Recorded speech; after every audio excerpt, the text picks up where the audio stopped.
اعوذ باللہ من الشیطان الرجیم، بسم اللہ الرحمن الرحیم۔ بروہی اردو آفیشیل کے تمام ناظرین کو سلام عرض کیا جاتا ہے۔ محترم ناظرین، غزوہ خندق کے موقع پر ایک رات سخت آندھی اور شدید سردی تھی۔ حضور نبی کریم صلی اللہ علیہ وآلہ وسلم نے ایک جانسار کو دشمنوں کی خبر لانے کا حکم فرمایا اور دعا دی، اے اللہ تو اس کی حفاظت فرما، سامنے سے اور پیچھے سے، دائیں سے اور بائیں سے، اوپر سے اور نیچے سے۔ وہ جانسار صحابی رضی اللہ تعالیٰ عنہ کہتے ہیں کہ دعائے نبوی کے بعد گویا مجھ سے سردی بالکل جاتی رہی۔ ہر قدم پر یوں معلوم ہو رہا تھا کہ گرمی میں چل رہا ہوں۔ دشمنوں کا جائزہ لے کر رسول اللہ صلی اللہ علیہ وآلہ وسلم کی خدمت میں حاضر ہوا اور حالات گوش گزار کیے۔ تب سردی کا احساس ہوا۔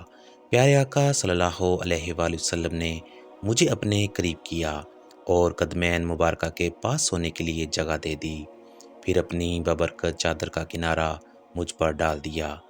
یہ کرم نوازی دیکھ کر میں اپنا پیٹ اور سینہ سرکار مدینہ صلی اللہ علیہ وآلہ وسلم کے بابرکت قدموں سے بار بار مس کرتا رہا۔ صبح ہوئی تو دشمن بھاگ چکا تھا۔ ناظرین، روز قیامت میت رسول کی سند پانے والے رحمت عالم صلی اللہ علیہ وآلہ وسلم کے قدموں سے لپٹ کر خوب برکتیں لینے والے وفادار اور جانسار بلند مرتبہ صحابی رسول، ایران کے سابقہ پایا تخت مدائن کے گورنر حضرت حذیفہ بن یمان انصاری رضی اللہ تعالیٰ عنہ تھے۔ آپ رضی اللہ تعالیٰ عنہ کی کنیت ابو عبداللہ جبکہ لقب صاحب سر رسول اللہ ہے، یعنی رسول اللہ صلی اللہ علیہ وآلہ وسلم کے رازدان۔ آپ کے والد ماجد کا نام حضرت حسل یا حسیل تھا، مگر یمان کے لقب سے مشہور ہوئے۔ مکہ مکرمہ کے قبیلہ ابد سے تعلق تھا۔ کچھ وجوہات کی بنا پر مکہ چھوڑ کر مدینہ میں رہائش اختیار کر لی اور آپ کے والد نے یہیں شادی کی۔ یوں حضرت حذیفہ رضی اللہ تعالیٰ عنہ کی پیدائش مدینہ میں ہوئی۔ اسی وجہ سے حضرت حذیفہ رضی اللہ تعالیٰ عنہ فرماتے ہیں کہ جب نبی کریم صلی اللہ علیہ وآلہ وسلم نے مجھے اختیار دیا کہ میں اپنا شمار گروہ مہاجرین میں کروں یا انصار مدینہ میں، تو میں نے گروہ انصار کا پسند کیا۔ آپ رضی اللہ تعالیٰ عنہ منافقین اور علامات نفاق کی خوب پہچان رکھتے تھے۔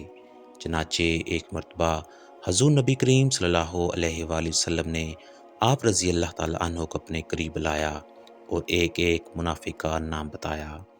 یہی وجہ تھی کہ جب بھی جنازہ آتا تو امیر المومنین حضرت عمر فاروق رضی اللہ تعالیٰ عنہ معلوم کرواتے تھے کہ حضرت حذیفہ جنازے میں شامل ہیں یا نہیں۔ اگر حاضرین کہتے کہ وہ موجود ہیں تو آپ رضی اللہ تعالیٰ عنہ نماز جنازہ پڑھا دیتے، اور اگر یہ کہتے کہ وہ موجود نہیں تو آپ اس میت کے بارے میں شک کرتے اور نماز جنازہ پڑھانے سے رک جاتے۔ حضرت عمر فاروق رضی اللہ تعالیٰ عنہ نے ایک مرتبہ حضرت حذیفہ رضی اللہ تعالیٰ عنہ سے پوچھا، کیا میرے سرکاری نمائندوں میں کوئی منافق ہے؟ آپ نے کہا صرف ایک ہے۔ فرمایا مجھے بتائیں کہ وہ کون ہے؟ کہا میں اس کا نام نہیں بتاؤں گا۔ حضرت حذیفہ رضی اللہ تعالیٰ عنہ فرماتے ہیں تھوڑے ہی عرصے بعد حضرت عمر فاروق رضی اللہ تعالیٰ عنہ نے اس نمائندے کو منصب سے الگ کر دیا۔ مجھے یوں معلوم ہوا کہ اس سلسلہ میں اللہ تعالیٰ نے حضرت عمر فاروق رضی اللہ تعالیٰ عنہ کی رہنمائی فرمائی۔ ایک مقام پر آپ رضی اللہ تعالیٰ عنہ فرماتے ہیں کہ اللہ کی قسم میں نہیں جانتا کہ میرے ساتھی بھول گئے ہیں یا جانتے ہوئے انجان بن رہے ہیں۔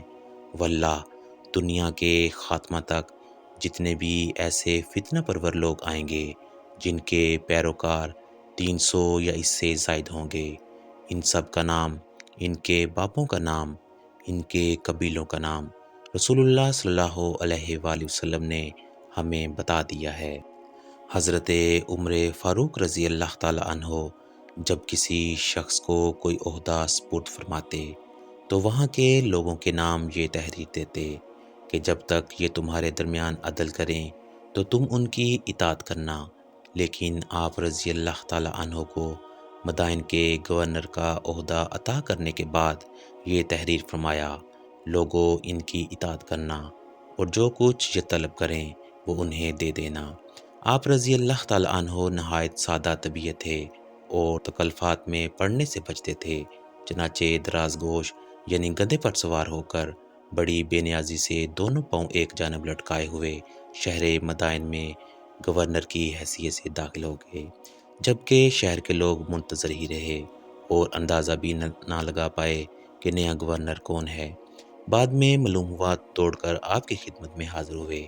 اس وقت آپ رضی اللہ تعالیٰ عنہ نے ہاتھ میں پکڑی ہوئی روٹی اور ایک بوٹی تناول فرما رہے تھے۔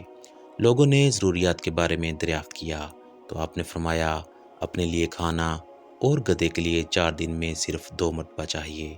حضرت عمر فاروق کو جب آپ کی مدائن سے واپسی کی اطلاع ملی تو مدینے آنے والے راستے پر آپ کا انتظار کرنے لگے تاکہ آپ کی پہلے والی اور موجودہ حالت کو ملاحظہ فرما سکیں۔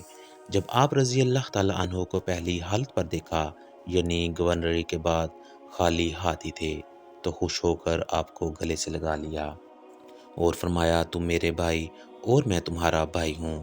آپ رضی اللہ تعالیٰ عنہ نے غزوہ بدر کے علاوہ تمام غزوات میں شرکت کی۔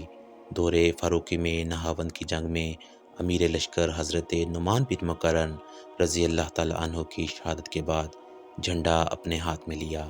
22 ہجری میں ہمدان، رے اور دینور کی فتوحات کا صحرا آپ کے سر پر سجا۔ بوقت انتقال بہت زیادہ رو رہے تھے۔ کسی نے وجہ پوچھی تو فرمایا اس لیے نہیں رو رہا کہ دنیا چھوٹ رہی ہے کیونکہ موت مجھے محبوب ہے، لیکن رونے کی وجہ یہ ہے کہ میں نہیں جانتا کہ جب مجھے آگے پیش کیا جائے گا تو اللہ مجھ سے راضی ہوگا یا ناراض۔ آپ رضی اللہ تعالیٰ عنہ کا وصال مبارک خلیفہ ثالث حضرت عثمان غنی رضی اللہ تعالیٰ عنہ کی شہادت کے 40 دن بعد غالباً 28 محرم الحرام 36 ہجری کو مدائن میں ہوا۔ یہیں آپ رضی اللہ تعالیٰ عنہ کا مزار پر انوار ہے۔ وصال کے سینکڑوں سال بعد غالباً 20 ذی الحجہ 1351 ہجری کے دن قبر میں نمی آ جانے کے باعث حضرت حذیفہ اور حضرت جابر رضی اللہ تعالیٰ عنہ کے اجسام مقدسہ کی منتقلی ہوئی تو پوری دنیا سے آنے والے لاکھوں زائرین نے اپنی آنکھوں سے دیکھا کہ الحمدللہ عز و جل دونوں اصحاب رسول رضی اللہ تعالیٰ عنہما کے اجسام مقدسہ اور پاکیزہ کفن یہاں تک کہ داڑھی مبارک کے بال تک بالکل صحیح سلامت تھے۔ اجسام مقدسہ کو دیکھ کر یوں محسوس ہوتا تھا کہ شاید انہیں رحلت فرمائے ہوئے 2-3 گھنٹے سے زائد وقت نہیں گزرا۔